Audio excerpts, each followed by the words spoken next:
네, 오늘 계시록 4장 말씀을 통해서 하나님의 말씀을 함께 듣겠습니다. 우리가 계속해서 이 계시록의 전체 말씀을 요약하고 복습하고 있습니다. 오늘은 이제 네 번째 시간인데요. 우리가 첫 번째 주제로는 이 계시록이 하나님 나라에 대한 말씀이다라고 같이 나눴고, 또 두 번째로는 이 계시록은 예수 그리스도에 대해 말하고 있다라고 같이 나눴습니다. 그리고 지난주에 우리가 세 번째 주제로 이 계시록이 교회에 대한 교회를 향한 말씀이다라고 우리가 같이 이야기를 했죠. 이 계시록 전체가 이 하나님 나라를 세우시려는 이 하나님의 계획이 이 교회로 말미암아서 성취되었다라는 이야기를 우리에게 전하고 있다라는 말씀을 우리가 지난주에 같이 함께 나누었습니다. 오늘 이제 네 번째 주제는 이 예배입니다. 이 요한계시록은 예배에 대한 책이라는 이 주제를 가지고 같이 함께 말씀을 나누고자 합니다. 오늘 약간 길 수도 있는데요. 제가 최대한 짧게 줄였는데도 약간 평소보다 양이 좀 많긴 한데 그래도 좀 우리 같이 함께 나누고자 하는데요. 우리가 이 계시록 말씀을 살펴보다 보면은 예배를 드리는 장면이 많이 나온다는 걸 알 수 있어요. 그리고 하나님께 드리는 이 찬양도 많이 나옵니다.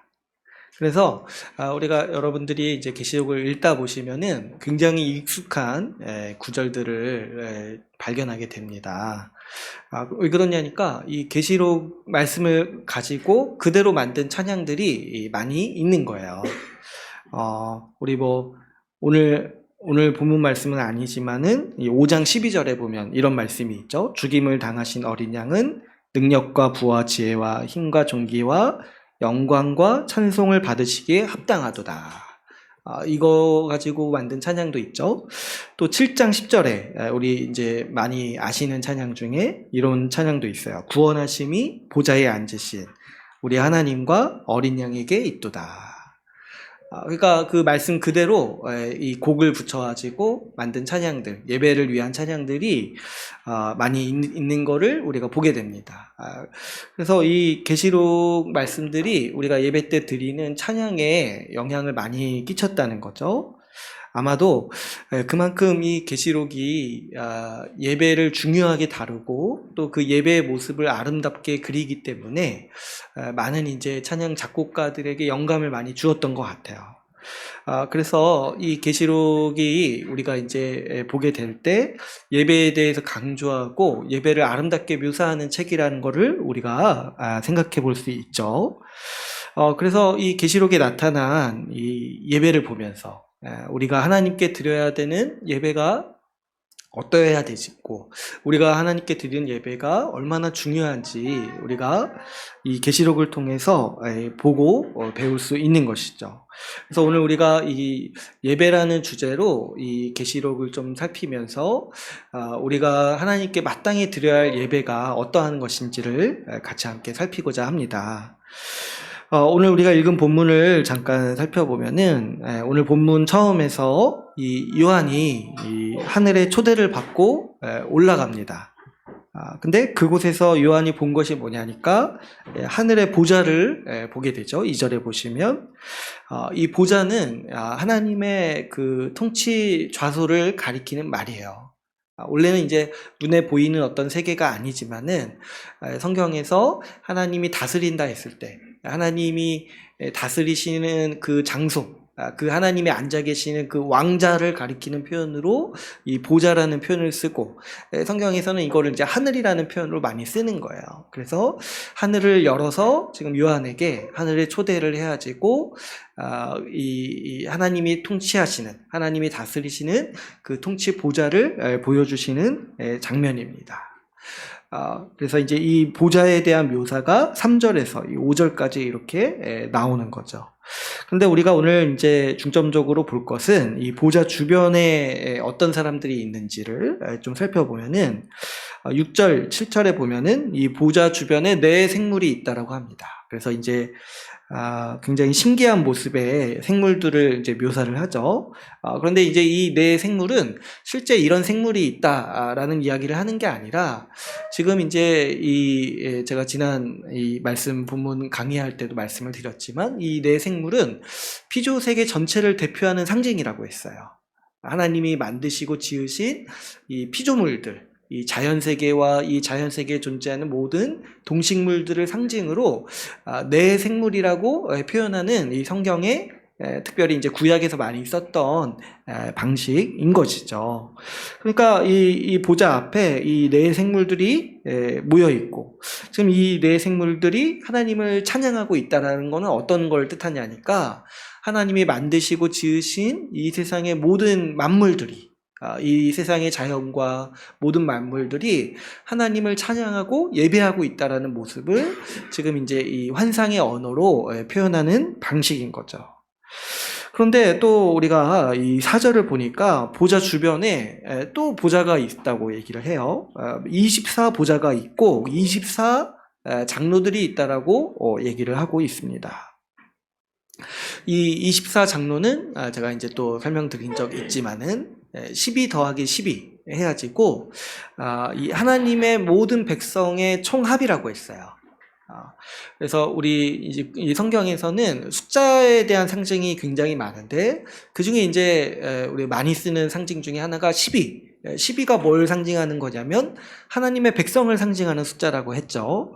그래서 구약에는 이 12지파가 하나님의 백성이었다라면 신약에서는 12사도에게 가르침을 받고 배움을 받은 복음을 전해들은 교회가 이 하나님의 백성인 것이죠. 그래서 이 12이 하나님의 백성을 상징하는 숫자인데 12 더하기 12 해야지고 구약과 신약에 존재했던 모든 하나님 나라의 백성을 얘기를 한다고 했어요. 이 장로가. 그래서 그 대표를 얘기한다기보다는 그냥 모든 이 하나님의 백성의 상징으로서 24 장로를 얘기하고 있다라고 우리가 같이 함께 나눴습니다. 그러니까 지금 이 모든 하나님 나라의 백성, 하나님의 백성이 지금 보좌 앞에서 하나님 앞에서 하나님께 찬양과 예배를 드리고 있다라는 것을 지금 이 환상과 상징의 언어로 24 장로가 하나님께 예배를 드리고 있다라는 말씀으로 지금 표현을 하고 있는 거죠. 그런데 자세히 보니까 지금 이 24 장로도 어디에 있다라고 얘기를 해요? 이 보좌에 앉아 있다라고 얘기해요. 보좌에 앉아 있다. 그리고 보좌에 앉아서 이 4절에 보니까 24 장로들이 흰 옷을 입고 머리에 금관을 쓰고 앉아 있다라고 얘기를 하고 있습니다.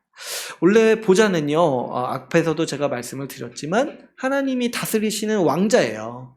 그래서 하나님만 앉아 계시는 곳이죠.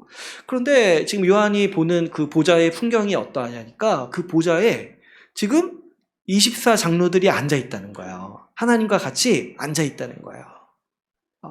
그러니까 왕자를 자세히 보니까 하나님만 계시는 것이 아니라 이 신구약에 존재했던 모든 하나님의 백성들, 교회가 지금 주와 함께 같이 앉아있는 모습을 보게 됩니다. 그러니까 이것이 지금 하나님께서 그분의 백성에게 베푸신 큰 은혜를 지금 상징적으로 묘사하는 거예요. 원래는 지금 주님만 앉아 있어야 되는 그 왕자에 주님이 어떻게까지 우리를 대하시냐니까 우리 하나님의 백성, 교회를 그분의 왕자에 같이 앉히신다는 거예요. 그분의 백성을 그분과 같은 보좌에 앉히셨습니다. 하나님께서 우리 교회, 하나님의 백성을 하나님의 자녀로 삼으시고 주와 함께 다스리는 상속자로 삼으셨다고 했잖아요. 그 교회의 위상과 그 교회의 영광을 지금 상징적으로 보여주는 이 장면이 뭐냐니까 우리를 주와 함께 보좌에 앉히셨다는 거죠. 이것이 얼마나 큰 은혜냐니까 원래 우리가 어떤 자였는지를 한번 생각을 해보시면 우리는 원래 하나님의 심판 앞에 죽어 마땅한 벌받아 마땅한 죄인이었습니다. 그래서 우리가 이 하나님의 심판을 기다리는 그런 죄인에 불과한 자들이었는데 하나님께서 우리를 바꾸시고 높이셔가지고 어디까지 높이셨냐니까 주와 함께 다스리는 자, 주와 함께 이 통치 보좌에 앉아있는 자로까지 우리의 신분과 우리의 위상과 영광을 바꾸신 거예요. 그래서 우리가 지금 어떤 자들이 있냐니까 지금 주와 함께 하늘에 앉아있는 자들이다. 이렇게 신약 성경은 우리 신자와 교회의 위상과 영광에 대해서 아주 이렇게 영광스러운 표현으로 우리의 정체성을 이야기하고 있는 거죠. 그래서 지금 이 24 장로들이 너무 감격스러운 거예요. 지금 자기가 어떤 자들인지 알았는데 그 하늘의 실상을 보니까 어때요? 자기가 지금 하나님과 같이 앉아있는 거예요. 그 통치 보좌에 앉아있는 거예요. 그래서 이렇게 정말 큰 영광 앞에서 이 장로들이 가만히 있지 못하는 거예요. 그래서 이렇게 존귀하게 우리를 대하시고 이렇게 영광스럽게 우리를 바꿔주신 그 하나님의 은혜에 감격하고 그래서 그 하나님을 찬양하고 예배하고자 하는 것이 오늘 본문에 나오는 이 모습인 거죠. 그래서 10절 말씀을 한번 보시면은 이 사람들이 이 하나님 앞에서 어떤 이제 마음을 가지는지를 우리가 볼 수 있습니다. 우리 10절 말씀을 한번 읽어볼까요? 이 4장 10절 말씀 같이 한번 읽어보겠습니다. 시작.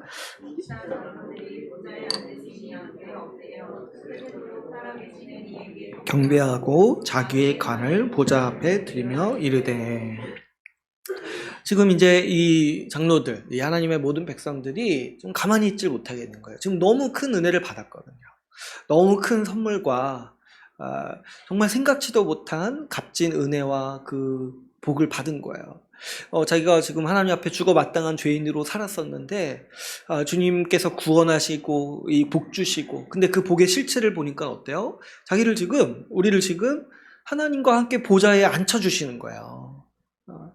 그러니까 이 보좌에 지금 어느 정도 정서를 가지고 있냐니까 앉아있질 못하겠는 거예요. 너무 감격스럽고 너무 그 하나님의 은혜가 크다고 생각해가지고 지금 어떻게 하고 있어요? 그 보좌에 앉으신 앞에 엎드리고 있어요. 하나님은 우리를 보좌에 앉혀주셨는데 우리 마음이 그게 너무 황송하다고 해야 되나요? 그게 이제 너무 마음이 벅찬 거예요. 그래가지고 그 보좌에 앉아있지 못하고 어떻게 하고 있어요?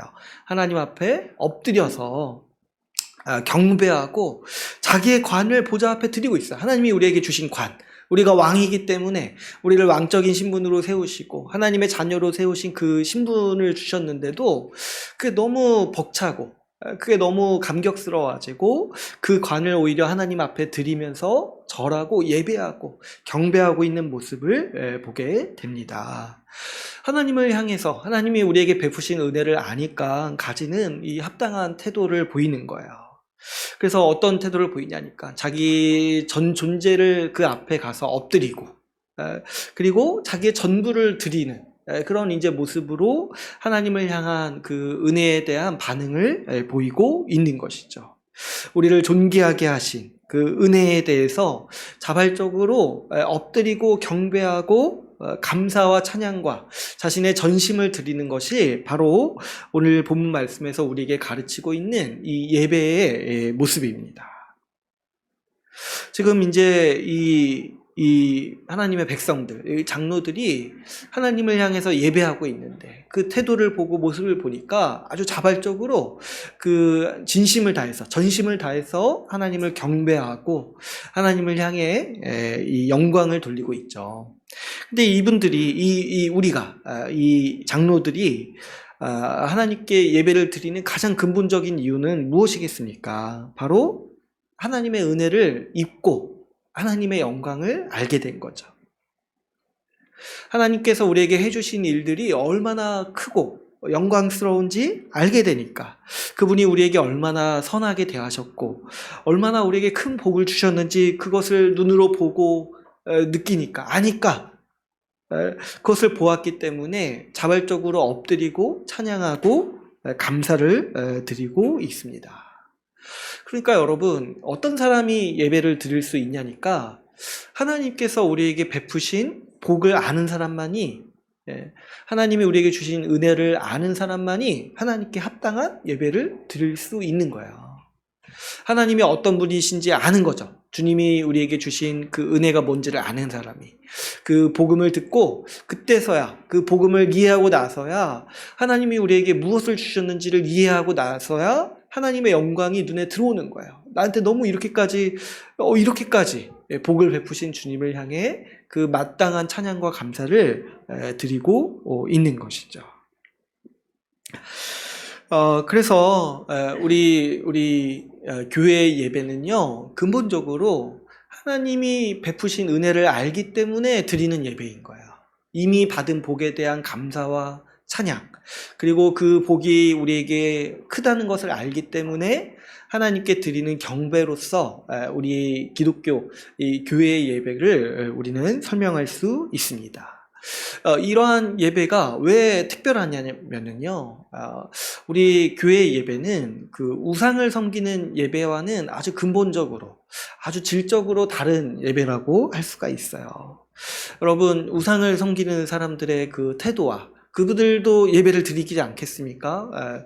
우상에게 절하고, 우상에게 집중하고, 우상에게 자신의 시간과 돈을 쏟아부음으로써 예배를 드리는 거예요. 그런데 우리의 예배, 우리가 하나님께 드리는 예배와는 근본적으로 다른 태도를 가지고 있습니다.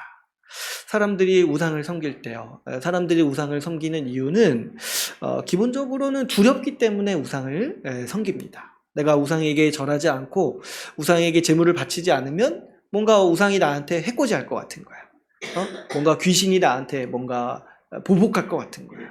그래서 귀신을 달래고자, 우상을 달래고자 예배를 드립니다. 또 사람들은 우상이 주는 유익을 얻고 싶어서 예배를 드리기도 해요. 내가 안 하면은 나한테 불이익이 올 것 같아서 두려워서 달래기 위해서 예배를 드리기도 하지만, 또 어때요? 그 우상이 주는 어떤 유익을 얻고자, 그 탐욕 때문에 우상에게 예배를 드리는 것이죠. 그래서 이 우상 숭배에는 항상 이 두 가지 정서가 있어요. 이 두렵거나 또 어떤 한편으로는 탐욕스럽거나. 그래서 우리 주님이 우리에게 가르치실 때 염려하지 말라고도 가르치시고 탐욕을 부리지 말라고도 가르치세요. 이게 왜 두 가지를 하지 말라고 하냐니까, 이게 이제 우상 숭배하는 사람들의 대표적인 정서인 거예요. 그 삶의 방식이 여기에 있어요. 두려워하거나 탐욕에 사로잡히거나. 그래서 우리 주님이 주님을 따르는 백성에게 이 두 가지를 금하신 거예요. 탐욕을 부리지도 말고 두려워하지도 말고 염려하지도 말아라. 그러나 우리는 근본적으로 다른 정서를 가지고 하나님께 예배를 드리죠. 우리는 하나님께 복을 더 얻어내기 위해서 예배드리지 않아요. 또 우리가 예배를 안 드리면 하나님이 우리를 벌하실까 봐 그게 두려워서 예배드리지도 않아요. 우리가 예배드리는 근본적인 이유는 뭐냐니까, 주님이 이미 주신 은혜를 알기 때문에 우리는 하나님께 예배를 드린다는 거예요. 어떻게든 지금 감사와 찬양을 드리고 싶어요. 자연스럽게 주님이 나에게 주신 베푸신 그 복과 그 은혜가 얼마나 큰지 알기 때문에 자연스럽게 우리에게 따라오는 마음이 뭐냐니까, 주님을 향해서 전심으로 예배드리고 싶다, 주님을 찬양하고 주님께 엎드리고 싶다. 이것이 우리에게 자연스럽게 나타나는 마음인 거죠. 그래서 우리에게는 예배의 그 근본적인 동력이 뭐냐니까, 주님이 우리에게 베푸신 은혜를 아는 거예요. 주님이 우리에게 베푸신 은혜.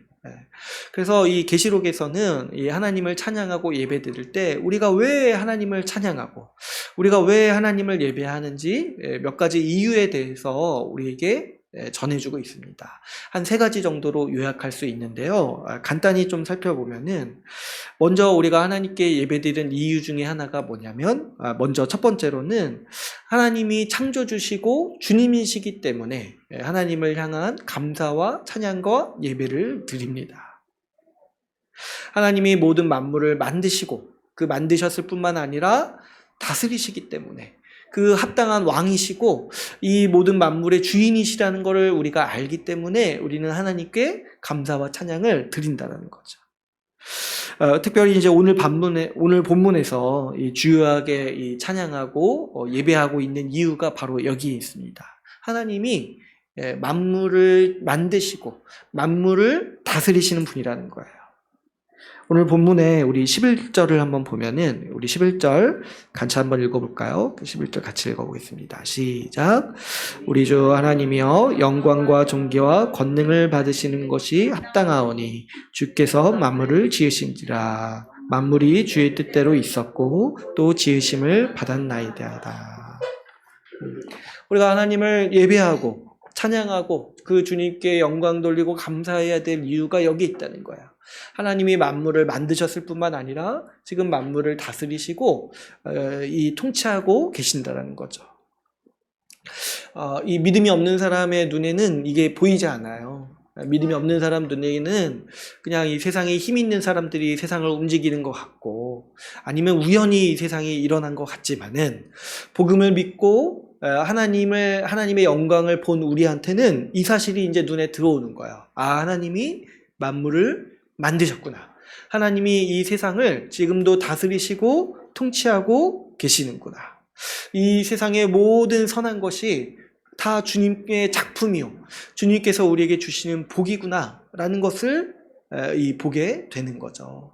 그래서 제가 간혹가다 말씀드리지만은 우리 신자가 이 세상의 주인이신 하나님, 이 세상을 만드시고 이 세상을 통치하시는 하나님을 알기 때문에 신자만이 이 세상을 제대로 누리고 제대로 즐길 수 있다고 했어요. 하나님 이 세상의 주인이시고 통치하시는 주님이 그 뜻을 알고 우리에게 주시는 복들을 알기 때문이죠. 여러분, 이 세상의 모든 선한 것들이, 이 세상에 우리가 보는 모든 선한 것들이 다 주님의 작품이에요. 다 주님께서 우리에게 주시기 위해서 복으로 우리에게 주신 주님의 작품인 거죠. 그래서 우리가 그 주님의 합당한 영광을 돌리기를 원하는 거예요. 이 세상의 선한 그 자연들의 모습을 보고 이 세상의 좋은 것들을 맛보고 즐길 때마다 하나님이 이러한 복들을 우리에게 주셨구나 하는 것을 알고 우리에게 예배의 마음이 생겨나고 감사하는 마음이 생겨나는 거죠.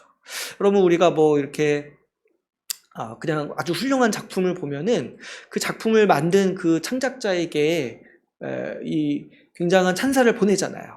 이렇게 영화를 봐도 그 영화가 아주 좋으면은 만든 사람에게 정말 우리가 찬사를 보내고, 또 어떻습니까? 거기에 등장하는 배우에게도 우리가 굉장히 팬심을 가지고 이런 행동들을 하잖아요.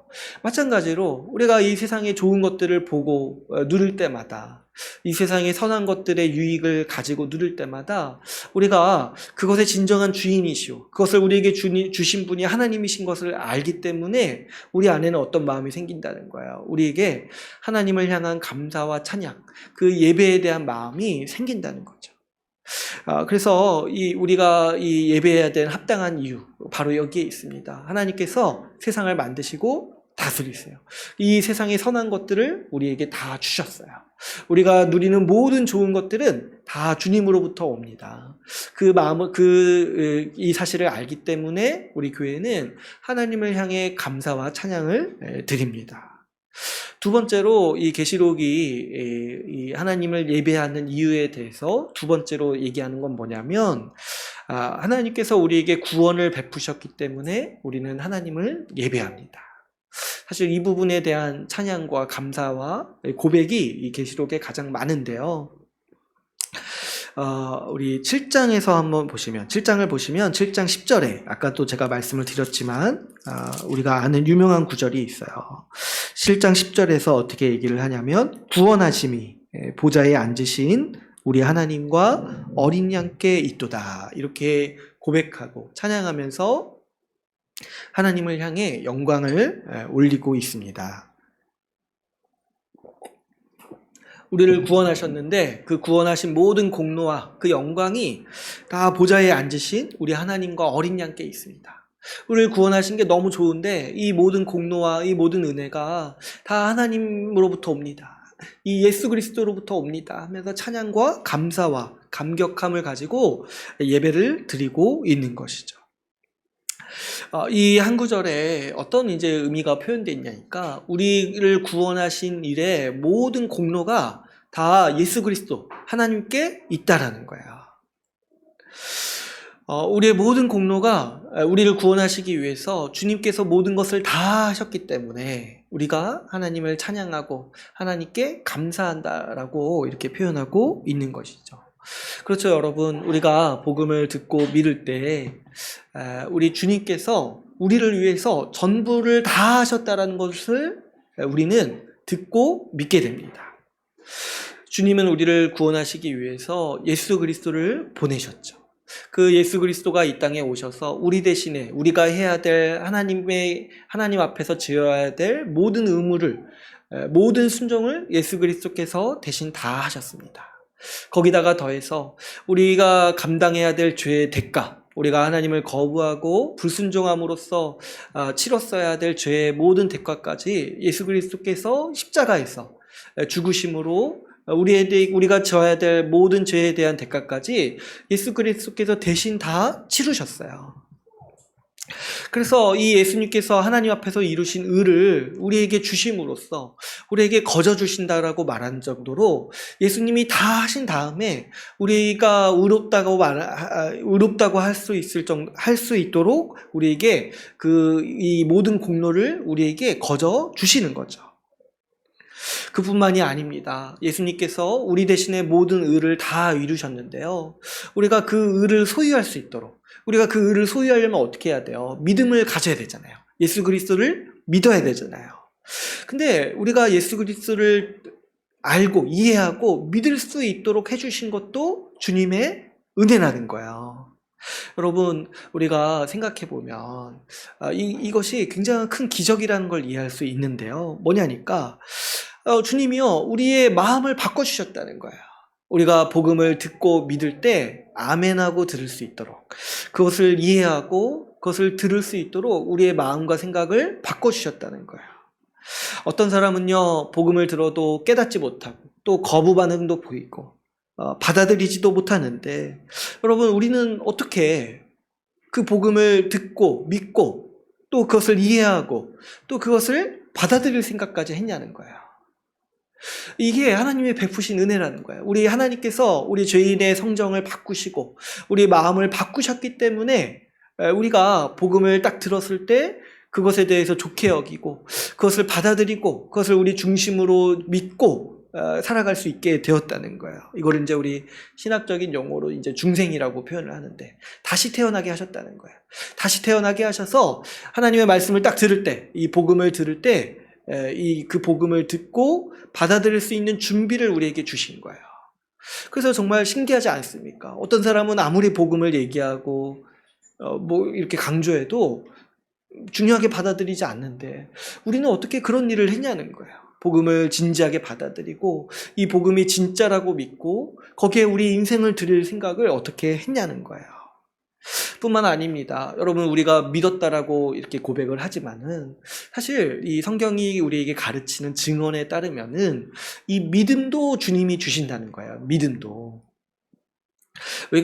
여러분 한번 생각해 보시면 복음을 듣고 이해한 다음에 거절하는 사람도 많아요. 그걸 다 이해한 데까지는 가는데 거절하는 사람도 사실은 종종 있습니다. 왜냐하면은 복음을 믿을 때, 복음을 이걸 내가 받아들이고 이걸 믿기로 했을 때 분명히 지불해야 될 대가가 있거든요. 십자가의 길을 가야 돼요. 자기를 부인하는 삶을 살아야 돼요. 우리 예수님께서 자기 십자가를 지고 나를 따라오라고 말씀하셨잖아요. 자기의 탐욕과 정욕을 십자가에 못 박아야 돼요. 그래서 사실 복음을 믿을 때 딱 생각하는 게, 이제는 내 맘대로 사는 게 안 되는구나, 그렇게 살 수 없구나 라는 것까지 각오를 해야 된다는 거예요.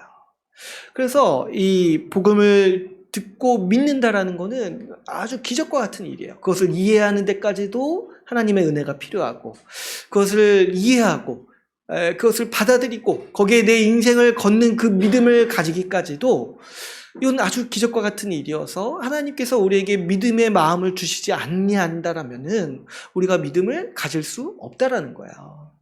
여러분 어떻게 믿게 되었습니까? 그 믿음이 어디서부터 왔냐니까 하나님이 우리에게 주시는 선물이라는 거예요. 제가 우리 동료 목사님들에게 몇 번 들은 이야기가 있는데, 진짜 실제로 복음을 잘 전했을 때 많지는 않지만은 많지는 않지만은 어떤 경우가 있냐니까 복음을 잘 이해했어요. 아주 너무 잘 이해해가지고 그 복음을 거절하는 사람도 있다는 거예요. 어떤 한 분이 그런 얘기를 하시더라고요. 이 십자가 복음을 잘 가르치고 그 복음의 기초 통해서도 아주 성실하게 가르쳤는데 청년 중에 한 명이 딱 와가지고 어떤 얘기를 하냐니까 자기 교회를 떠나면 안 되겠냐고 얘기를 한다는 거예요. 자기가 복음을 이해하고 나니까 난 이렇게 살 수 없겠다라는 걸 안다는 거예요. 알겠다는 거예요. 그래서 자기가 좀만 더 세상에 있다가 오겠다고. 좀만 더 세상에서 살다가 좀 그게 지루해질 때쯤 다시 오겠다. 좀 더 세상에 있는 거 더 즐기고 오겠다. 이런 식으로 이제 얘기를 한다는 거예요. 그래서 제가 그 얘기를 들으니까 그 친구가 진짜 머리가 잘 돌아가는 거예요. 이 복음의 분명한 대가, 복음을 믿고 따르는 삶에 분명한 대가 지불이 있다는 걸 완전히 이해한 거죠. 그리고 아주 정직하게 자기가 그렇게 살 수 없다라는 것까지 이해한 거예요. 그래서 그 청년은 아주 이 복음을 이해는 했지만은 뭐가 없는 거예요. 믿음을 가지기까지 결단을 못 하는 거예요. 결단을 못 하는 거예요. 그러니까 여러분, 우리가 이 복음을 이해하고 이것을 믿겠다. 난 이대로 살겠다라고 결단한 게요, 얼마나 큰 기적이고 그것이 하나님께서 우리를 구원하시기 위해서 주신 하늘의 은혜라는 것을 우리는 이해할 수 있습니다. 여러분들이 복음을 이해하고 믿고 그대로 살기로 결단했다는 것은 우리가 우리가 제대로 된 우리가 뭔가 우리만의 능력으로 할 수 없는 일이에요. 하나님께서 우리의 마음을 바꾸시고 우리에게 믿음을 선물로 주셨기 때문에 오늘날 우리가 복음을 믿고 구원의 삶을 살아갈 수 있게 되는 것이죠. 뿐만 아닙니다. 우리 주님께서 우리가 믿음으로 결단했을 때 믿음대로 살 수 있도록 성령을 보내주시고 또 교회에 속하게 하셔서 이 믿음을 지키고 신실하게 살 수 있도록 하늘의 모든 자원과 복을 우리에게 더하십니다.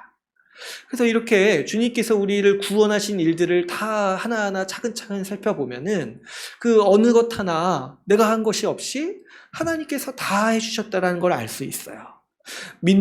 그 구원의 공로를 이루신 분도 주님이시오. 그것을 우리에게 받아들일 수 있도록 우리의 마음을 바꾸시고 우리에게 믿음의 결단력을 주신 것도 주님이라는 거예요. 그래서 이 주님이 하신 일을 보면은 정말 처음부터 끝까지 우리에게 다 해주셨다는 거죠. 생각해 보세요. 이 죽어 마땅한 죄인을 지금 보좌에 앉는 영광스러운 하나님의 백성으로 만드신 거예요. 이 지옥과 천국을 오갈 정도의 이 큰 간극을 주님께서 다 메꾸신 거예요. 그래서 성경에서 우리를 구원하셨다라고 이렇게 얘기를 할 때 이게 마치 뭐와 같은지를 이렇게 비유로 설명하고 할 때 많이 쓰는 얘기가 뭔지 아세요? 주님께서 죽은 자를 살리셨다. 우리 죄인이 구원받아서 하나님의 백성이 된 게 뭐와 같냐니까 죽은 자를 살리신 것과 같다는 거예요. 이런 표현도 쓰세요. 없는 사람을 새롭게 만들어내셨다. 없는 사람을 새롭게 만들어내셨다. 새롭게 창조하셨다. 새로운 피조물이다. 이렇게까지 얘기를 하시는 거예요. 왜 그러냐니까 주님이 처음부터 끝까지 그냥 다시 다 만드신 거예요. 우리 죄인의 그 가망 없음을 주님이 아시고 처음부터 끝까지 주님이 그냥 다 새롭게 만드신 거예요. 그래서 이 구원의 은혜를 아는 지금 이 교회가 이 구원의 은혜를 생각하면 생각할수록 지금 어떤 고백을 하게 되는 거예요. 이 모든 구원하심의 은혜가 보좌에 앉으신 어린 양과 하나님께 있다. 우리를 구원하신 모든 공로와 모든 그 영광이 오직 하나님만 있다. 어떻게 우리가 찬양하지 않을 수 있겠냐는 거예요. 우리를 이렇게까지 죽은 자를 살리시고 죄인을 보좌에 앉히신 그 주님의 은혜, 처음부터 끝까지 다 하신 그 주님의 은혜를 보면서 가만히 있을 수 없다. 이 모든 공로를 행하신 우리 주님을 찬양하고 예배하고 경배하는 것이 우리의 사명이다라고 할 정도로 지금 교회는 하나님의 이 구원의 은혜에 감격하여서 하나님을 향해 전심으로 예배하고 찬양하고 있는 것이죠. 마지막 세 번째로 이 계시록에서 이 하나님을 예배하는 이유 중에 하나가 뭐냐니까 하나님께서 악을 심판하시고 멸하시기 때문에 하나님을 향해 예배하고 찬양한다라고 얘기하고 있습니다. 이 계시록에 나오는 어떻게 보면은 이제 계시록의 특징 중에 하나라고 볼 수 있는데 계시록에서 반복하는 찬양이 뭐냐니까 악을 멸하시는 주님을 찬양한다는 거예요. 우리 19장 한번 볼까요? 계시록 19장 한번 보시면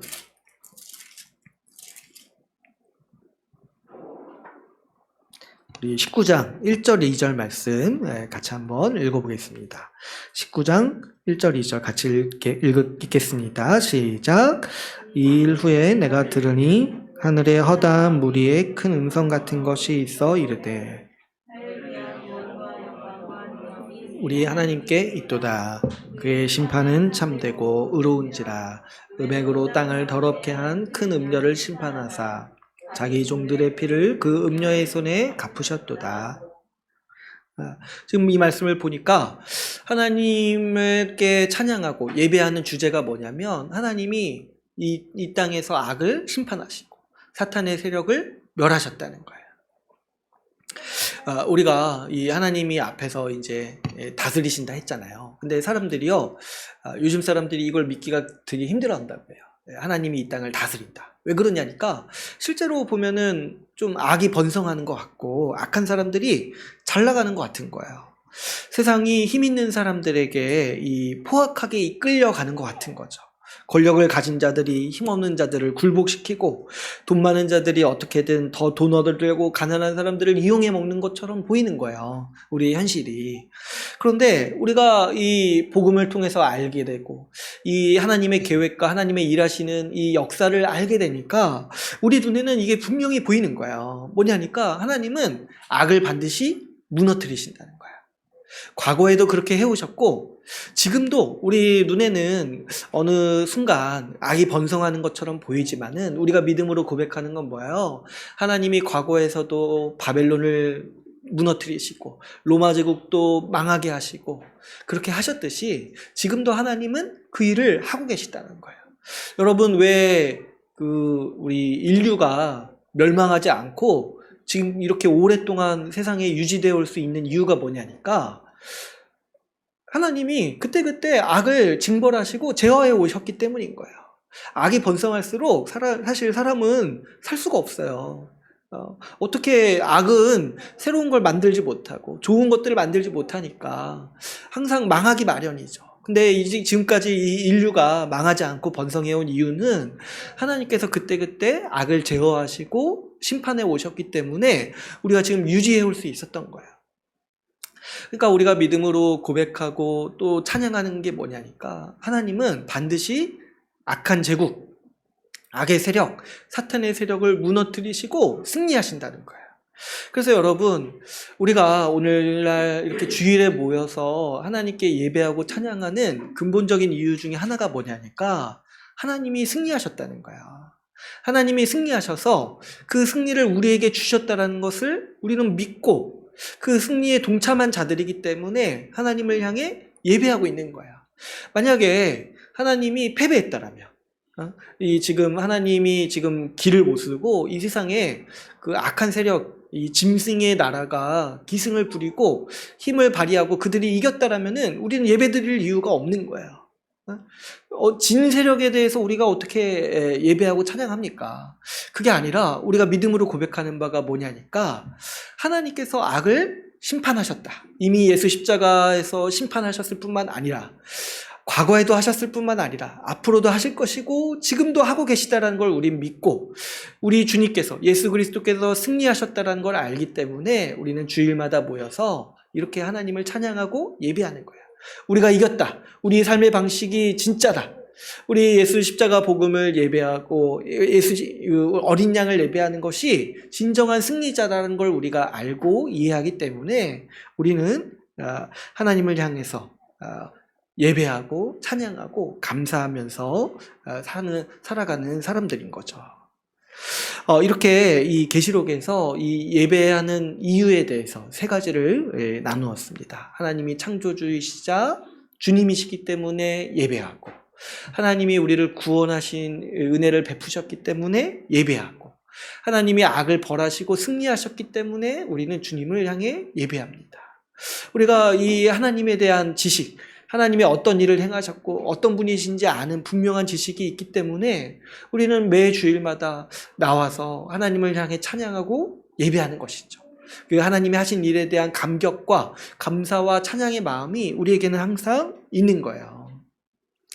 그런데 여러분, 이 계시록에서 이렇게 예배를 강조하는 이유가 있습니다. 이 계시록에서 예배를 이렇게 강조하는 이유는 우리가 그동안 반복해서 나눴지만 이 계시록이 쓰여질 당시에 우상 숭배가 기승을 부리는 시대였기 때문에 지금 계시록은 우리에게 예배에 대해서 이렇게 강조를 하고 있는 거예요. 그 로마 시대에 쓰여졌다고 했잖아요. 이 고대 사회는 각종 우상들이 지배하던 이 사회였어요. 이 신전이 있어가지고 그 신마다 그 우리 생활에 어떤 영역을 주관하고 또 이 관장하는 그런 신들이 다 가지각색으로 있었던 거죠.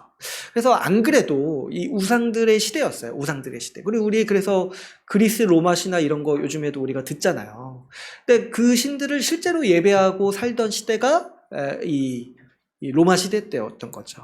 그러니까 안 그래도 지금 우상이 많은데 가장 강력한 지금 우상이 등장했어요. 누구냐니까 로마 황제인 거예요. 로마 황제가 이제 자기를 신이다, 자기를 예배하라 이렇게 이제 표방하고 나선 때였다라는 거죠. 그래서 로마 황제를 예배하지 않는, 로마 황제를 향해서 주라고 부르지 않는 교회를 향해서 박해하기도 하고, 또 어떻습니까? 황제가 당시에 가장 힘도 세고 가장 돈도 많잖아요. 그러니까 자기를 예배하는 도시, 자기를 예배하는 그 지역에 아주 특혜를 주고 이권을 주는 거예요. 그러다 보니까 이제 이 전 세계가 이 아주 그 로마 황제라는 강력한 우상에 엎드리고 절했던 시대가 바로 이러한 시대였던 거죠. 계시록에서는 이 로마 제국을 이 짐승으로 표현한다고 했어요. 짐승. 짐승이 다스리는 나라라는 거예요. 그런데 이 짐승을 향해서 이 표현할 때 어떤 표현을 쓰냐니까 13장 4절을 한번 보시면은 이런 표현이 나와요. 13장 4절. 4절 한번 같이 읽어볼까요? 이것도 13장 4절 같이 읽어보겠습니다. 시작. 용이 짐승에게 권세를 주므로 용에게 경배하며 짐승에게 경배하여 이르되 누가 이 짐승과 같으냐 누가 능히 이와 더불어 싸우려 하더라. 이게 어떤 표현이냐니까 이게 예배의 언어예요. 예배의 언어. 짐승을 딱 보니까 감탄할 만하지 않냐는 거예요. 너 힘이 세고 이 많은 권세를 가지고 있는 걸 보니까 얼마나 매력적이냐는 거예요. 그래가지고 예배할 만하지 않냐. 이 짐승을 숭배할 만하지 않냐. 이 짐승보다 높은 자가 어디 있느냐. 원래 하나님께 쓰는 표현이에요. 하나님, 우리 찬양에도 있잖아요. 누가 하나님과 같겠습니까? 하나님과 비견할 자가 없습니다. 이런 찬양을 원래 드리는데 그 찬양과 예배의 언어를 지금 이 짐승에게 쓰고 있는 거예요. 누가 이 짐승과 같으랴? 누가 지금 이 짐승과 더불어 싸우겠느냐 하면서 어떻게 해요? 이 짐승을 예배하자 이렇게 독려하는 것이죠. 이 짐승이 가진 아주 이 특별한 매력이 있다고 했죠. 일단 힘이 세요. 그 로마 제국에 세상에서 가장 강력한 군대를 가지고 있잖아요. 말 안 들으면 그냥 군대 보내서 말 듣게 하는 게 이 로마 제국의 강력한 힘이었어요. 또 어떤 매력이 있었다고 했죠. 이 모든 부를 다 가지고 있어요. 그리고 사치를 좋아해요. 그래서 자신의 말을 듣고 자신을 따르는 자들에게 그 부를 나누어 준다고 했어요. 경제적 이득, 그 군사력과 이 경제적 이득을 가지고 세상에서 가장 강력한 우상이로 등극하게 되는 것이죠. 그래서 수많은 사람들이 이 짐승을 경배했다라고 이 계시록 말씀은 기록하고 있습니다. 13장 8절에 보니까 죽임을 당한 어린 양의 생명책에 이름이 기록되지 못하고 이 땅에 사는 자들은 다 그 짐승에게 경배하더라. 그러니까 지금 어떤 얘기를 하는 거야? 교회 빼고는 다 그 짐승을 경배하고 있다는 거야. 이 세상 모든 사람들의 마음을 다 매료시켰어요. 이 세상 모든 사람들의 경배와 예배를 이 짐승이 다 받고 있다라는 거죠. 근데 이제 문제가 뭐냐니까, 그러면 그렇게 그냥 살라고 하면 되는데, 이게 이제 교회에도 영향을 미쳤다는 거예요. 이 교회가 이 박해와 미혹을 동시에 받는 거예요. 지금 어떻게 얘기하는 거예요? 이 강한 힘을 가지고 나를 경배하지 않으면 내가 너희 박해하겠다. 너희 못 살게 굴겠다. 너희 죽이겠다. 이런 협박도 받으면서 너희 나에게 절하면 내가 세상의 모든 부를 주겠다. 내가 너희 먹고 살기 편하게 해주겠다. 이렇게 이제 미혹도 하는 거예요. 그러니까 이 박해와 미혹이 동시에 있었던 거죠. 그러다 보니까 교회가 정말 괴로운 게 뭐였냐면은 교회 안에 이런 사람들이 등장하는 거예요. 우상과 하나님을 동시에 섬길 수 있다. 동시에 우상도 섬기고 하나님도 섬길 수 있다라고 주장하는 사람들이 이 교회에 등장하기 시작하는 거죠. 그래서 이 거짓 가르침을 전파하는 사람들. 이런 사람들이 와서 이렇게 얘기를 하는 거야. 평일에는 그냥 우상 섬기는 데 가. 황제에게 절해. 그런데 그냥 일주일에 한 번, 주일에 한 번 교회 나와서 하나님께 예배해. 그래도 괜찮아.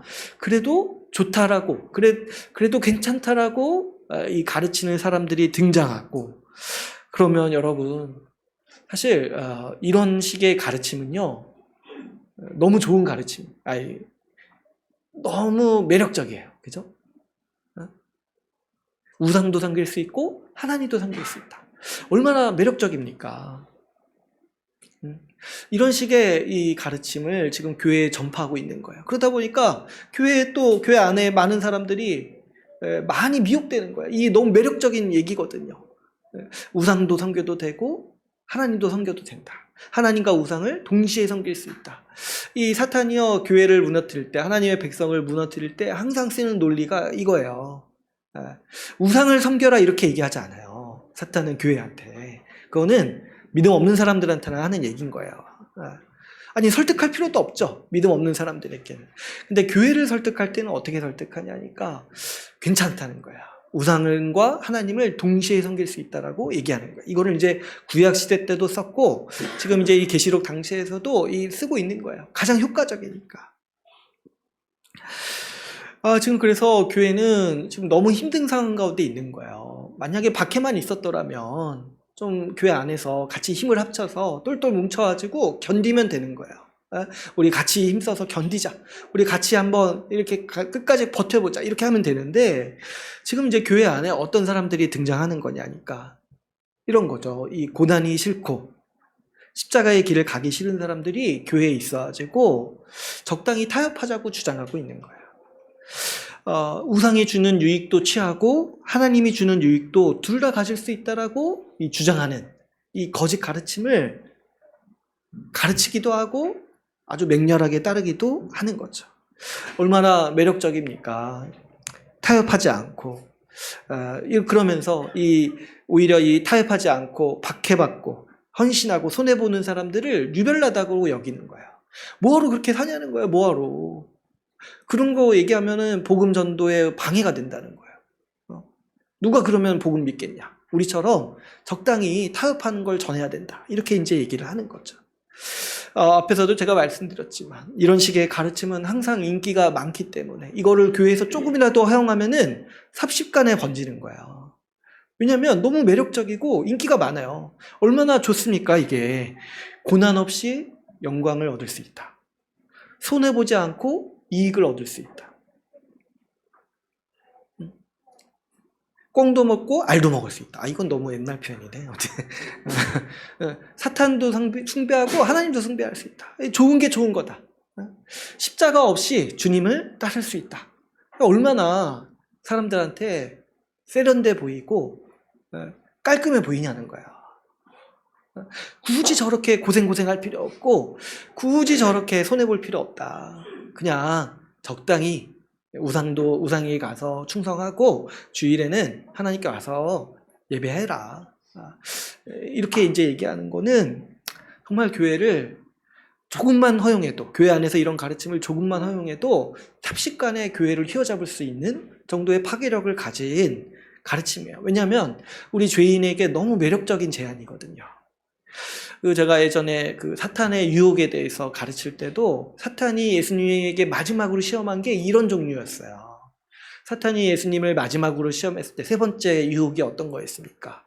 나에게 절하면 이 세상 영광을 다 너에게 주겠다. 고난 없이 영광을 얻을 수 있다. 십자가 없이, 십자가의 길을 가지 않고도 예수님을 따를 수 있다. 자기 부인 없이 믿음 생활을 할 수 있다. 이런 모든 가르침은 다 사탄의 그 뱀의 혀에서 나오는 아주 악랄한 거짓말이라는 것을 우리는 분별할 필요가 있습니다. 지금 이런 식의 가르침 때문에 교회가 길을 못 쓰는 거예요. 지금 예수님이 교회에게 2, 3장에서 직접적으로 말씀하실 때 여기에 대해서 권면하시는 거예요. 여기에 대해서 깊이 회개해라. 그렇지 않으면 어떻게까지 얘기하시겠다고 하시니까 내 입의 검으로 너희에게 가서 너희와 싸우겠다.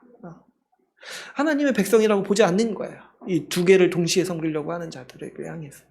근데 회개하라고 말씀을 주시는 면에서 여전히 예수님은 하나님의 백성으로 보고 계신 거죠. 그러나 이런 태도를 회개하지 않는다라면 주님은 분명히 말씀하시기에 나는 너희와 싸우겠다 이렇게 말씀을 하시는 거죠.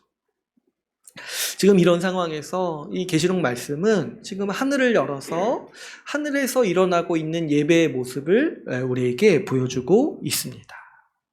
지금 우리가 왜 미혹당하고 왜 이렇게 지금 두려워하고 그래서 타협하냐니까 지금 세상 전체를 로마가 지배하는 것처럼 보이거든요. 짐승이 지배하는 것처럼 보이거든요. 그래서 우리 눈에 보이는 현실에서는 로마 황제가 세상을 지배하고 로마 황제가 세상의 모든 부와 지혜와 힘과 존귀와 영광을 다 받고 있어서 그걸 가지고 우리 삶을 뒤흔드는 것처럼 보이는 거예요. 그런데 하늘을 열어보니까 실상은 어떻다는 거예요. 실상은 모든 피조물들, 모든 만물들이 다 하나님께 영광을 돌리고 예배드리고 있다는 거예요. 왜 그러냐니까 주님이 우리를 만드셨고 주님이 우리를 다스리신다는 것을 인정하기 때문에 그것을 보고 그 은혜를 알기 때문에 하나님을 향해 찬양과 예배를 돌리고 있습니다. 이 계시록 말씀은 예배받기에 합당하신 주님의 모습을 우리에게 지속적으로 보여주고 있습니다. 황제가 아니라 이 주님이 세상을 다스린다는 거예요. 황제가 아니라 주님이 세상을 구원하신다는 거예요. 주님이야말로 악의 문제를 해결하시고 세상의 화평을 가져다 줄 유일한 주님이시오 하나님이시라는 거죠. 지금 온 세상이 짐승을 향해 예배하고 있는 것처럼 보이고 그게 대세인 것처럼 보이지만은 착각하지 말라는, 우리 이 하나님의 백성들에게 착각하지 말라는 거예요. 하나님은 여전히 온 만물들의 예배를 받고 있고 지금도 어떠냐니까 모든 하나님의 백성들이 전심과 전력을 다해서 하나님을 예배하고 하나님이 받아야 될 합당한 영광을 드리고 있다라는 거예요. 그게 뭐 이렇게 혼자 있고 소수만 모여 있어서 눈에 보이지 않지만 하나님은 지금 모든 만물의 예배와 신구약 성경에 존재했던 모든 백성들의 예배를 지금 받고 계시다라는 것을 우리 눈에 보일 수 있도록 가르쳐주는 말씀이 바로 이 요한계시록 말씀인 것이죠. 그러므로 이 계시록 말씀은 오직 하나님만이 예배받으실 분임을 우리에게 분명히 밝히고 있습니다. 이 세상에서 오직 주님께만 엎드리고 주님만 예배하는 것이 가장 지혜로운 일이요 가치 있는 일임을 우리에게 가르치고 있는 것이죠. 여러분, 이 세상에서 가장 선하고 좋은 복이 다 주님으로부터만 옵니다. 그렇게 우리는 이 좋으신 주님을 찬양하고 예배하는 것이죠. 우리 이 계시록이 쓰여질 당시와 마찬가지로 여러분 오늘날에도 여전히 이 계시록 시대와 마찬가지로 예배를 향한 도전이 지속적으로 있습니다. 그렇게 이 계시록 말씀이 오늘날 우리가 살아가는 일상에게도 굉장히 중요한 말씀이죠. 우리도 여전히 하나님을 예배할 것인가, 우상을 예배할 것인가 이 갈림길에 서서 분투하고 또 고민하고 또 이 투쟁해야 되는 이 상황 가운데 있습니다. 오늘날에도 여전히 강력한 우상들이 많이 존재하고 있어요. 아마도 그 중에 가장 강력한 우상은 이 돈이라고 부를 수 있을 것 같아요. 이 돈, 이 만몬은요, 이 신구약 성경이 공통적으로 얘기하는 가장 강력한 우상이에요. 그런데 우리 시대가 어떻게 보면 이 역사상 존재했던 모든 시대에서 이 돈의 위력이 가장 강한 시대에 우리가 살고 있어요. 우리가 지금 어떤 정도로 느끼냐니까 돈이라면 뭐든지 다 할 수 있다라고 여기는 세상에서 살고 있잖아요. 그러니까 우리가 그 어느 때보다도 이 돈이 가장 강력한 힘을 발휘하는 시대에 이 돈의 우상이, 돈이라는 우상이 가장 힘을 많이 쓰는 시대에 우리가 지금 있다는 거예요. 우리 성경 말씀에도 이렇게 얘기를 하잖아요. 재물이 있는 곳에 마음이 있다. 돈과 하나님을 겸하여 섬길 수 없다. 그러니까 원래부터 돈은 하나님을 정면으로 대적할 정도로 강력한 우상이었는데 우리 시대는 이제 가장 그 큰 힘을 발휘하는 시대라는 거죠. 여러분, 우리 이 돈에 한번 사로잡히면, 돈 버는 거, 이 탐욕에 한번 사로잡히면 우리의 모든 주의와 집중을 다 사로잡아 갑니다. 내가 어디다 돈 넣어두면은 수시로 확인하게 되잖아요. 그 수시로 마음이 거기에 가게 되잖아요.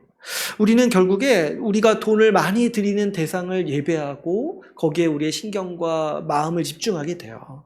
그래서 우리 주님도 우리 재물이 있는 곳에 우리 마음이 있다라고도 말씀하신 것이죠. 이 돈을 예배하는 사람들의 정서가 이 우상 숭배하는 정서가 정확히 똑같아요. 아까 제가 말씀을 드렸죠. 염려하거나 두려워하거나 탐욕에 사로잡히거나 돈이 내 생명을 주관하는 것 같아가지고 그게 없으면은 이제 무서운 거예요. 염려가 되는 거예요. 그래서 그 염려가 찾아오는 거죠. 또 어떻습니까? 돈이 나에게 복을 가져준다. 이 세상의 모든 다 좋은 것들을, 선한 것들은 돈이 나에게 준다고 생각하는 거예요. 그렇기 때문에 점점 더 돈에 집중하고 점점 더 탐욕이 나를 사로잡아 가는 거죠. 이 돈은 또 뭐 어떤 속성이 있냐니까 더 많이 모으려는 속성이 있어요. 절대 만족이 없어요. 여러분, 부자가 만족하는 거 본 적 있으세요? 내가 보기엔 저 정도면은 그냥 쓰면 될 것 같은데 부자는 절대 만족하지 않고 더 모으려고 하죠. 그러니까 돈은 항상 더 가지려고 하는 속성이 있어요. 만족이 절대 없고 더 모아야 돼, 더 가져야 돼. 이런 이제 탐욕과 욕심으로 우리를 몰아붙이는 것이 이 돈이라는 우상의 속성이죠. 그럴 때 이 교회 안에도 이런 유혹을 받기 싫은 거예요. 돈과 하나님을 동시에 섬길 수 있다라고 여기는 그런 식의 가르침과 그런 식의 태도들을 용인하는 이 풍조가 교회에 들어오기가 쉽습니다. 이렇게 얘기하는 거죠. 탐욕스럽게 살아도 괜찮다. 이렇게도 얘기합니다. 돈 많은 게 주님 주시는 복이다. 열심히 신앙생활하면 주님이 돈 많이 주신다. 이런 식의 얘기들을 하는 거예요. 그럼 왜 사도들은 가난하게 살았어요? 그럼 왜 여기 성경에 나오는 사람들은 다 그렇게 고난받고 그렇게 사냐는 거예요. 근데 그런 거 그냥 다 무시하고 그냥 우리 돈과 하나님이 동시에 우리에게 복을 주신다. 이렇게 얘기를 하는 거죠. 그런데 말씀은 우리에게 분명히 가르칩니다. 디모데전서 6장 10절. 돈을 사랑함이 일만 악의 뿌리가 되나니 이것을 탐내는 자들은 미혹을 받아 믿음에서 떠나 많은 근심으로써 자기를 찔렀도다.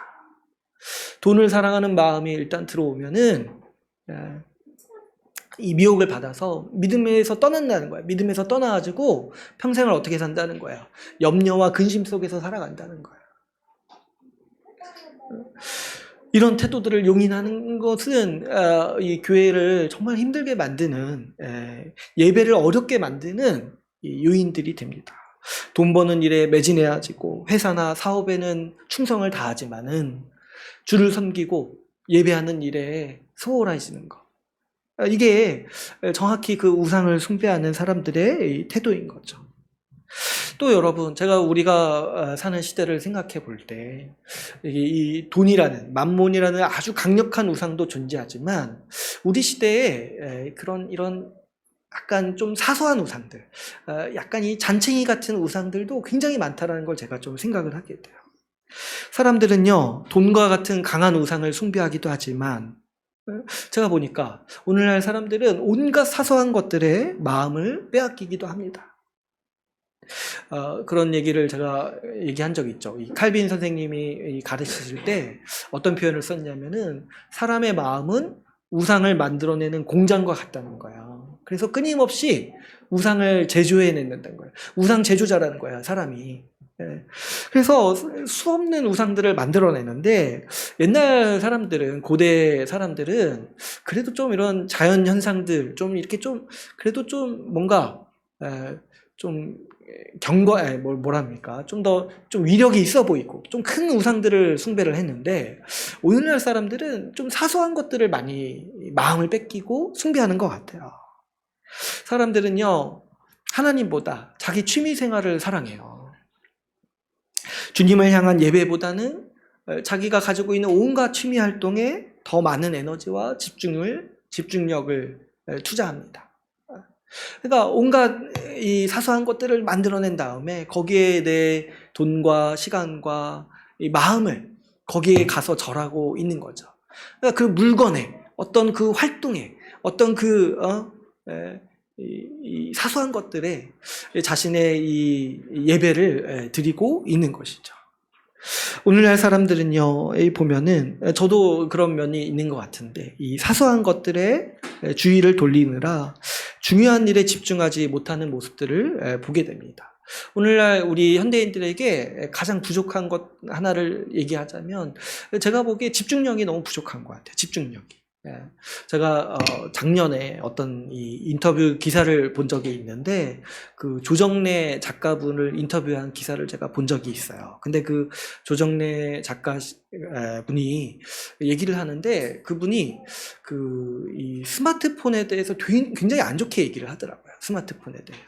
그래서 그분은 그 2G 폰을 아직도 쓰신대요. 근데 이제 스마트폰에 대해서 어떻게 안 좋게 얘기를 하냐니까 아주 사람을 노예로 만든다는 거예요. 그래가지고 자기가 그걸 경계하고 자기가 그걸 저주한다는 거예요. 그래가지고 그분은 아직도 2G 폰을 쓰셔가지고 주변에서 약속 잡기를 힘들어한대요.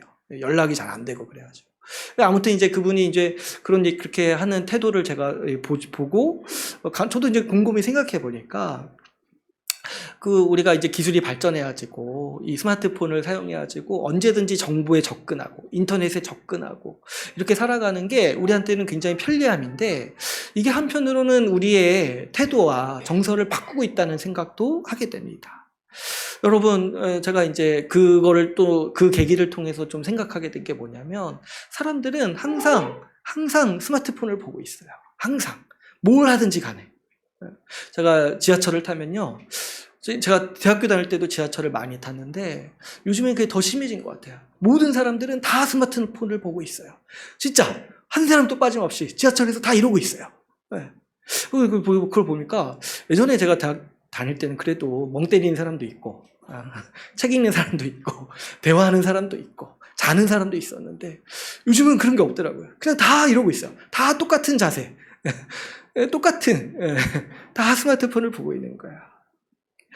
그 MZ세대라고 하잖아요. 그 MZ세대의 특징 중에 하나를 뭐라고 얘기하냐면은 스마트폰을 자기 신체의 일부로 여긴다는 거예요.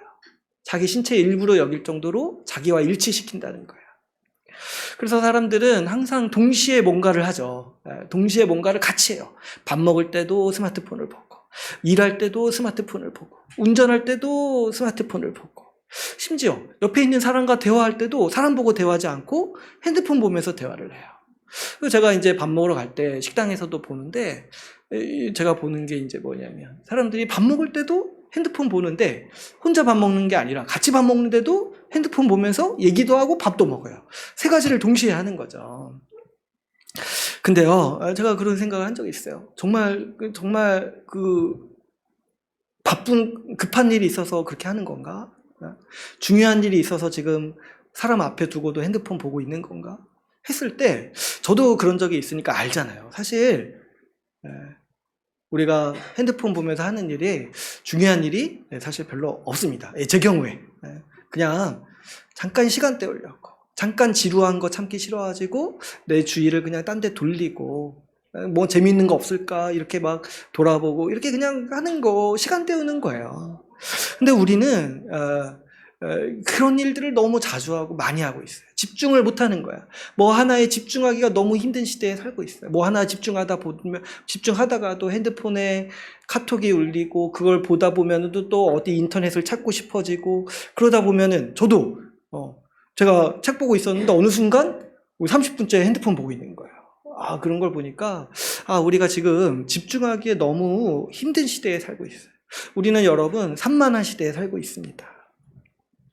사람들은요 진지하지 못하고 집중을 잘 못해요. 우리 생활 습관이요 너무 가벼운 오락거리나 휘발성 정보나 이 피상적 지식에 익숙해지고 있습니다. 그러다 보니까 어떤 이제 현상이 나타나냐면 사람들이요 글을 안 읽는데 긴 글을 절대 안 읽어요. 짧은 글만 봐요. 짧은 글만 봐요. 그래서 인터넷에 그렇게 얘기를 하던데 요약이 없는 글은 쳐다도 안 본다는 거예요. 마지막 세 줄 요약이 있어야 된다는 거예요. 그래서 기사도 제목만 보고 좀 더 관심 있는 기사는 댓글만 읽는다는 거예요. 읽지를 않아요. 영상을 많이 본다고 하죠. 글을 안 읽고 영상을 많이 본다고 하죠. 근데 영상도 어때요? 제가 보니까 영상도 짧은 영상만 본다는 거예요. 벌써 이게 딱 영상 길이 딱 보고 5분 이상 넘어가는 거 잘 안 본다는 거예요. 10분만 돼도 2.5배속 아닌가? 2.5배속은 좀 힘들죠. 2배속 이렇게 본다는 거예요. 여러분, 우리가 그런 정도의 지금 태도와 정서를 가지고 살아간다. 이게 이제 나쁘다는 얘기가 아니라, 여러분, 이렇게 살아가는 사람들이 진지하고 무거운 진리를 어떻게 받아들일 수 있겠습니까? 진지한 이야기, 좀 진지하고 깊은 이야기, 좀 길어지는 이야기. 지금 이제 1시간 넘어가고 있는 설교 이런 거 누가 들을 수 있는 집중력이 도대체 어디 있겠냐는 거예요. 요즘에 제가 이제 주말에 가끔씩 축구 경기 보는데 축구 해설자들이 그런 얘기 하더라고요. 요즘에는 축구 경기가 여러분 90분이에요. 전후반 합쳐서 90분. 요즘에는 90분 경기 다 보는 사람이 없다는 거예요. 누가 그거 보고 있냐는 거예요. 그냥 10분짜리 요약, 하이라이트 10분도 너무 길대요. 5분짜리 이렇게 만들어서 올라오는 것만 본다는 거예요. 근데 제가 그 얘기를 듣고 딱 생각하는 게 있어요. 여러분 90분짜리 축구 경기도 못 보고 안 보는 그 시대에 예배는 도대체 어떻게 드리냐는 거예요. 90분도 집중할 수 없는 시대인데 우리 예배에 누가 집중할 수 있겠냐는 거예요. 제가 그 생각을 하니까 굉장히 두려워지더라고요. 우리 아이들은 어떨까? 우리 아이들이 과연 예배를 드릴 수 있는 사람이 될까? 두려운 거예요. 정말 성경을 읽을 수나 있을까? 온갖 사소한 것들에 둘러싸여가지고 정작 중요한 일은 아무것도 못하고 사소한 인생으로 남을까봐 제가 두렵더라고요. 여러분 이런 시대에 지금 우리가 있을 때 우리는 이런 시대에서 예배의 도전을 마주대하고 있어요. 사람들은 우상을 안 그래도 강력한 우상에 이끌리는데 또 온갖 사소한 것들에 신경을 쓰고 주의를 돌리고 산만해져가지고 예배에 집중하지 못하는 그런 시대에 우리가 살고 있습니다. 강력한 우상을 거부해야 되는 그 분투가 여전히 있는가 하면은 사소한 대상들의 온갖 주의를 기울이는 우리의 습관과 체질도 극복해야 되는 그런 과제를 우리가 가지고 있는 것이죠. 이럴 때일수록 여러분 우리는 다른 무엇보다 우리 하나님을 가장 사랑하고 하나님께만 충성을 다해야 될 것입니다. 여러분 우리의 최우선 순위를 하나님을 예배할 수 있는 일에 드려야 돼요. 우리의 시간과 재정에 가장 제1의 우선순위로 하나님을 예배하고 주의 말씀대로 살아가는 일에 그 우리의 자원을 사용할 수 있어야 되겠습니다. 여기에 대해서 타협하거나 여기에 대해서 그냥 적당히 뭉개고 넘어갈 생각을 하지 말아야 돼요. 그게 뭐냐니까 그냥 이것도 하고 저것도 하고 이러려는 마음에서 나오는 거예요. 여러분 우리가 누리는 가장 좋은 복들이 하나님으로부터만 옵니다. 우리에게 가장 좋은 것들을 주시는 주님께 우리의 모든 마음과 충성을 다해야 됩니다. 여기에 더불어서 여러분 우리의 그 산만한 우리의 시대를 생각해 볼 때 여러분 우리는 온전히 하나님께 집중하는 시간을 아주 필사적으로 지켜야 돼요. 우리 매일의 삶에서 하나님의 얼굴을 보고 하나님께 집중하는 시간을 주기적으로 가져야겠습니다. 여러분 10분도 하나님을 생각하지 않는 이런 시대, 조금이라도 말씀 보려고 하면 금세 핸드폰 보게 되는 이런 시대에 우리가 얼마나 참 진지해지기가 어렵고 이 집중력을 기르기가 너무 힘든 시대인 거예요. 그럴 때 우리가 좀 더 이 의식을 발휘해야지고 좀 더 집중력을 길러갈 수 있도록 준비해야겠어요. 우리가 하나님께 기도하고 하나님의 말씀을 진지하게 탐구하는 시간들을 정기적으로 매일의 시간에 가지면서 하나님께 집중하는 그 힘을 길러내는 거죠. 그게 우리에게 반드시 필요합니다. 무엇보다 여러분 가장 중요하게 집중하고 우선순위로 생각해야 되는 시간은 바로 오늘 우리 주일 공예배의 시간입니다. 주일 공예배가 우리가 하나님께 드리는 가장 완전한 예배요, 가장 충만한 예배예요.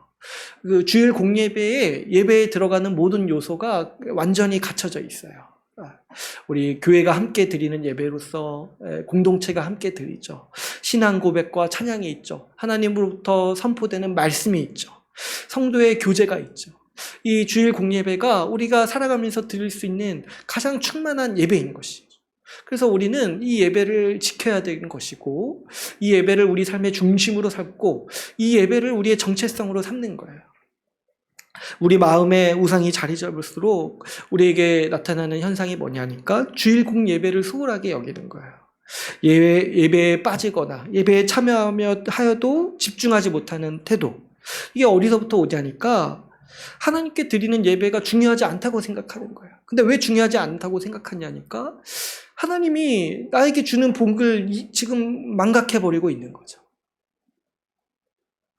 그냥 적당히 용납하고 적당히 포장하고 하나님 없어도 내가 살아가는데 문제가 없다라는 그 우상숭배적 생각이 우리 가운데 스며들어올 때 우리가 이 주일 공예배를 소홀하게 되는 것이죠. 그리고 거기다 더해서 여러분 이 우상숭배의 마음이 없더라도 우리의 생활 습관 때문에 소홀해질 수 있어요. 우리 생활 습관이 지금 어떻습니까? 집중을 못해요. 너무 바쁘고 사소한 일이 너무 많아요. 그러다 보니까 정말 하나님께 온전히 집중하는 시간을 어려워하고 조금이라도 집중하려 치면은 핸드폰을 만지고 싶어져요. 뭔가 뉴스를 확인하고 싶어요. 그런 이제 우리의 그 정서와 태도가 그런 습관이 우리 가운데 있다 보니까 우리가 지금 이 특별히 우상을 섬기지 않더라도 우리의 생활 습관이 이 하나님께 집중하는 것을 방해하고 있는 것이죠. 그래서 여러분 우리가 특별히 우리 시대에서는 예배를 잘 드리기 위해서 우리가 우리 자신을 삼가고 준비해야 될 필요가 있겠습니다. 여러분 오늘 우리가 읽은 오늘 본문을 보면은 지금 24장로가 예배하는 모습이 어떠합니까? 엎드려 경배하고 자신의 관을 하나님께 드리죠. 그것이 하나님께 행해야 될 합당한 예배의 자세라고 생각을 하는 거잖아요. 우리도 그렇지 않겠습니까? 우리에게 생명을 주셔서 영원한 생명을 주시고 우리 같은 죄인을 보좌에 앉히신 주님을 향해서 우리도 엎드리고 경배하고 우리가 하나님께 우리의 전심을 드리는 것이 합당하지 않겠습니까? 그래서 어떻게 할까요? 우리도 좀 예배당 엎드릴 수 있을 정도로 좀 바꿔야 될까요? 책상이 있어가지고 엎드리기가 힘든데 이렇게 앞 좀 깔아가지고 엎드리고 예배할 수 있도록 우리 마음의 태도가 그래야 되지 않겠습니까? 하나님을 향해 이렇게까지 우리에게 좋은 것들을 주신 우리를 구원하신 하나님을 향해 우리를 다스리고 우리에게 복 주실 하나님을 향해 경배하고 예배에 합당한 태도를 우리가 갖춰서 우리가 그 자리에 나올 수 있도록 우리는 이 공예배를 드릴 수 있도록 준비해야 돼요. 공예배에 집중하고 전심으로 찬양하고 말씀 들을 수 있도록 좋은 컨디션을 가지고 마음의 준비를 하고 나와야 하는 것이죠. 그래서 우리 주일 전날은 예배를 준비하는 기간으로 삼아야 돼요. 예배 때 내가 나아가서 좋은 컨디션으로 또 하나님 말씀에 집중해서 하나님께 전심을 드릴 수 있도록 마음이 나뉘지 않을 수 있도록 우리가 우리 마음을 삼가고 우리 자세를 삼가는 시간으로 삼아야 하는 것이죠. 우리가 이제 23년에 우리 자신, 우리 모두 각자가 이 정말 전심으로 예배 드릴 수 있는 우리 모든 성도가 다 됩시다. 우리 주의 나라 교회도 23년에 아주 중요한 목표로 우리 예배를 바로 세우는 일에 힘씁시다. 우리 모두가 이 마음을 다해서 지금 하나님께 드려야 될 합당한 예배로서 충만한 예배를 드릴 수 있도록, 물론 이제 많은 어려움도 있고 많은 이제 또 각자의 상황 가운데서 어려움들이 있습니다. 그럼에도 불구하고 그런 것들을 다 우리가 극복하고 감수하고 가장 우리가 중요한 사명으로 삼아하는 것이 하나님께 예배드려야 하는 것임을 우리가 기억하고 우리가 하나님께 충만한 예배를 드리는 교회가 되기를 바랍니다. 이제 오늘 말씀을 맺겠습니다. 오늘은 이 요한계시록이 예배에 대한 말씀이라는 사실에 대해서 함께 나누었습니다. 계시록은 이 우상숭배에 대한 미혹이 극심하던 시대에 오직 하나님만이 예배받기 합당한 분임을 우리에게 보여주고 있습니다. 우리도 이 말씀을 마음에 새겨서 우리 주님의 영광을 예배하는 영광스러운 교회로 살아갑시다. 우리에게 하늘의 모든 복을 주신 주님을 향해 전심으로 예배하는 우리 주의 나라 교회가 되기를 간절히 소망합니다. 오늘 말씀을 마치고 같이 기도하는 시간을 갖도록 하겠습니다.